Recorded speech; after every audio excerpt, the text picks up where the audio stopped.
UPSC के लिए geography option की तैयारी जीरो से कैसे करें, यानी इस वीडियो में बताने जा रहा हूं। अगर आप ज्योग्राफी ऑप्शन में बेस्ट मार्क्स चाहते हैं तो मेरी इन बताई गई स्ट्रेटजी को आखिरी तक फॉलो जरूर करें।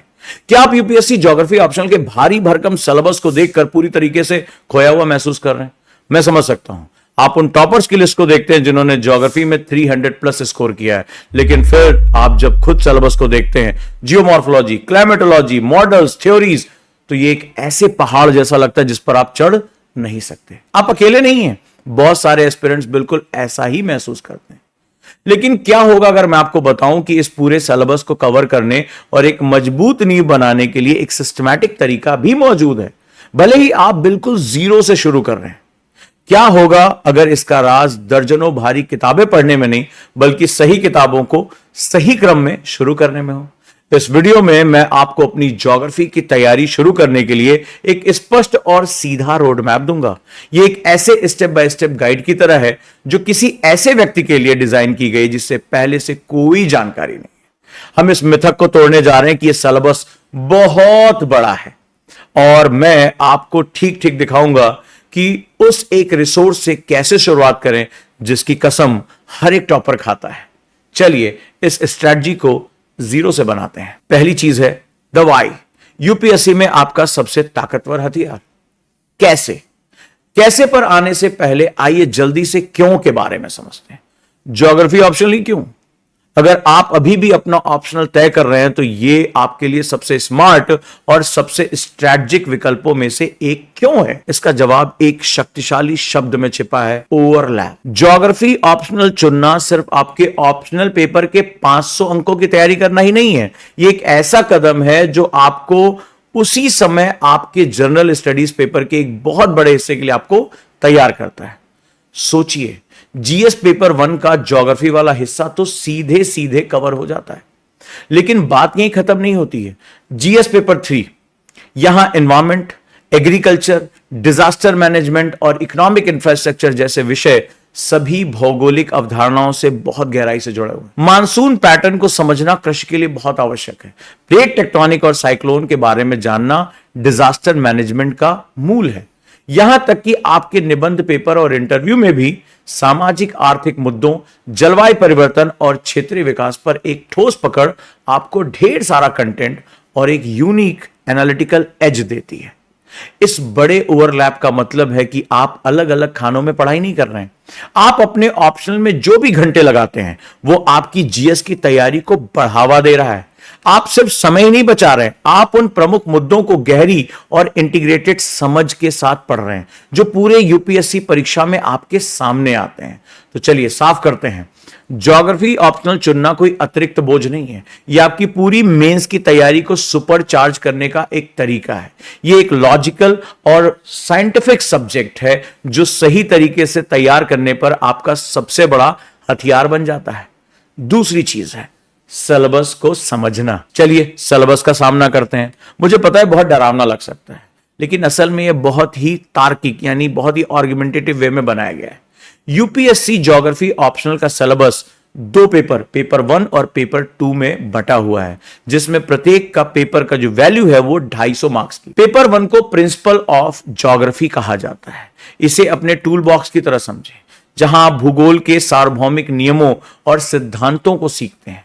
यह मुख्य रूप से 2 भागों में बटा हुआ है। पहला फिजिकल ज्योग्राफी, यह हमारे ग्रह का विज्ञान है, जिसमें जियोमॉर्फोलॉजी यानी भू आकृति विज्ञान, क्लाइमेटोलॉजी जलवायु विज्ञान, ओशिनोग्राफी समुद्र विज्ञान और बायोज्योग्राफी यानी मिट्टी मृदा भूगोल शामिल है।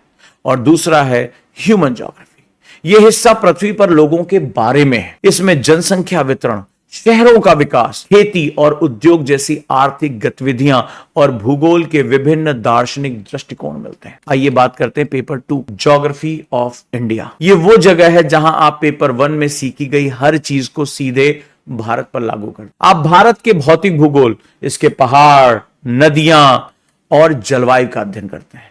आप इसके संसाधनों, कृषि और उद्योगों को देखते हैं, और आप परिवहन, व्यापार, क्षेत्रीय विकास और यहां तक कि सीमा पार आतंकवाद और पर्यावरणीय खतरों जैसे आधुनिक मुद्दों को भी कवर करते हैं। तो यहां मुख्य बात यह है कि पेपर 1 आपको कॉन्सेप्ट देता है और पेपर 2 वो जगह है जहां आप उन कॉन्सेप्ट का उपयोग भारत को समझने के लिए करते हैं। ये अलग अलग विषय नहीं है, ये एक ही सिक्के के दो पहलू हैं।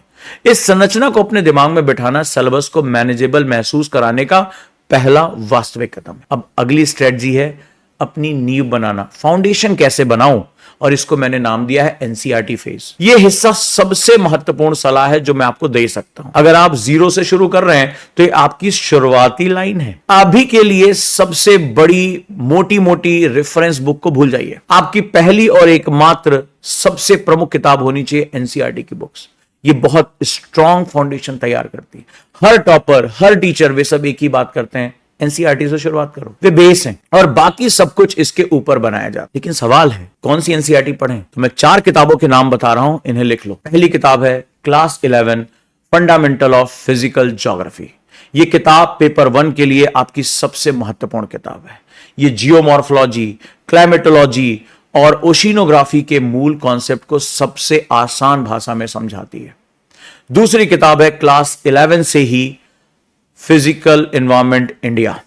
यह पेपर 2 के लिए आपका मुख्य एंट्री पॉइंट है जो भारत की भौतिक संरचना, जलवायु और वनस्पति को कवर करती है। तीसरी सबसे इंपॉर्टेंट किताब है क्लास 12 की फंडामेंटल ऑफ ह्यूमन ज्योग्राफी। यह पेपर 1 के लिए जनसंख्या, बस्ती, आर्थिक भूगोल, इनके जो फंडामेंटल चीजें हैं वो कवर होती हैं। और अब आ जाते हैं चौथी किताब क्लास 12 की इंडिया, पीपल एंड इकोनॉमी। ये पेपर 2 के साथ मेल खाती है और भारत के मानवीय और आर्थिक पक्ष में गहराई से उतरती है। ह्यूमन वैल्यूज के साथ, जो ह्यूमन ज्योग्राफी है उसके साथ जाती है। तो सबसे महत्वपूर्ण वो ये है कि आप उन्हें कैसे पढ़ते हैं। उन्हें सिर्फ एक कहानी की तरह ना पढ़ें। आपकी पहली रीडिंग फास्ट हो सकती है सिर्फ विषयों का अंदाजा लगाने के लिए, लेकिन जब आप दूसरी रीडिंग करें तो आपके हाथ में सिलेबस और दूसरे हाथ में एनसीईआरटी होना। देखिए कि कौन कौन से चैप्टर सिलेबस के किस किस हिस्से से मैच करते हैं और डायग्राम, मैप्स और बॉक्स में दी गई जानकारी पर जरूर ध्यान दें। भूगोल एक विजुअल सब्जेक्ट है, विजुअल विषय है। आपको इन किताबों में देखे गए डायग्राम, मैप्स, इनका अभ्यास करना होगा। जब आप नोट्स बनाते हैं तो सिर्फ किताब की नकल ना करें, विचारों को अपने शब्दों में समझाएं। एग्जाम्पल के लिए जब आप भारतीय मानसून के बारे में पढ़ें तो उसे समझाने के लिए एक फ्लो चार्ट बनाने की कोशिश करें। जब आप मिट्टी के वितरण को पढ़ें तो भारत का एक नक्शा बनाएं और देखें वो मिट्टी कहां कहां है। इस तरह की एक्टिव लर्निंग जो सिर्फ इन 4 एनसीईआरटी पर केंद्रित है, आपको एक ऐसी वैचारिक स्पष्टता देगी, आपके कॉन्सेप्ट इतने क्लियर होंगे जिसे बाद में कोई भी एडवांस बुक भी उस कमी को पूरा नहीं कर पाएगी। तो आप बहुत स्ट्रांग हो जाएंगे, आपकी बुनियाद बहुत स्ट्रांग हो जाएगी। इन 4 किताबों में महारत हासिल करें और आप एक पूर्ण शुरुआत करने वाले से एक बहुत अच्छी तरह से तैयार छात्र के रूप में कन्वर्ट हो जाएंगे। अगले स्तर के लिए आप तैयार हो जाएंगे। अगर ये स्टेप बाय स्टेप ब्रेकडाउन आपकी मदद कर रहा है और आप इस पर एक विस्तृत वीडियो चाहते हैं कि एनसीईआरटी से प्रभावी नोट्स कैसे बनाए, इफेक्टिव नोट्स कैसे बनाए, डायग्राम कैसे बनाए, मैप्स कैसे बनाए, विचारों को कैसे कनेक्ट करें, तो मुझे कमेंट में जरूर बताइए और सुनिश्चित करिए कि आपने चैनल को सब्सक्राइब कर लिया है, वीडियो को लाइक कर लिया है। आपके प्रश्नों के आधार पर मैं अगली वीडियो में advance books, answer writing strategy, इन पर बताऊंगा और आपको साथ ही साथ उस सीक्रेट से परिचित कराऊंगा कि कैसे आप 300 प्लस स्कोर तक जा सकते हैं। और अगर आप मुझे अपना मेंटर बनाना चाहते हैं ज्योग्राफी ऑप्शनल में, तो मेरी क्लास जो है ओजांक ऐप पर अवेलेबल है, ऑनलाइन अवेलेबल है। ज्योग्राफी में मेरी विशेषज्ञता आप वर्षों से जानते हैं और ये जो बैच है वो इंस्टॉलमेंट में भी उपलब्ध है। दिए गए नंबर पे अभी कॉल करें और आप जो फ्री डेमो क्लासेस हैं उसके लिए आप एलिजिबल है। आप उसको ज्वाइन करके देख सकते हैं कि मेरे पढ़ाने का क्या तरीका है, मेरे नोट्स का क्या तरीका है, कैसे मैं माइंड मैप और क्वेश्चन के माध्यम से पढ़ाते हुए मिशन 300 प्लस मार्क्स लेकर चल रहा हूं।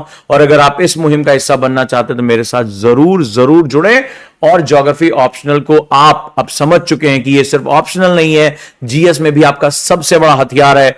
वीडियो कैसी लगी मुझे जरूर बताइए। जल्दी से जल्दी जुड़िए मेरे साथ ज्योग्राफी ऑप्शनल में, देर मत करिए, क्योंकि ऑप्शनल की तैयारी बहुत ही सीरियस कंसर्न होता है। पोस्ट ग्रेजुएशन लेवल का जो विषय होता है और उसको तैयार करने के लिए हमें लगातार बहुत मेहनत करनी पड़ती है। आप अपने प्रश्न कि इसके मुझे अगली सीरीज कंटिन्यू करनी है कमेंट बॉक्स में जरूर बताएं। Thank you.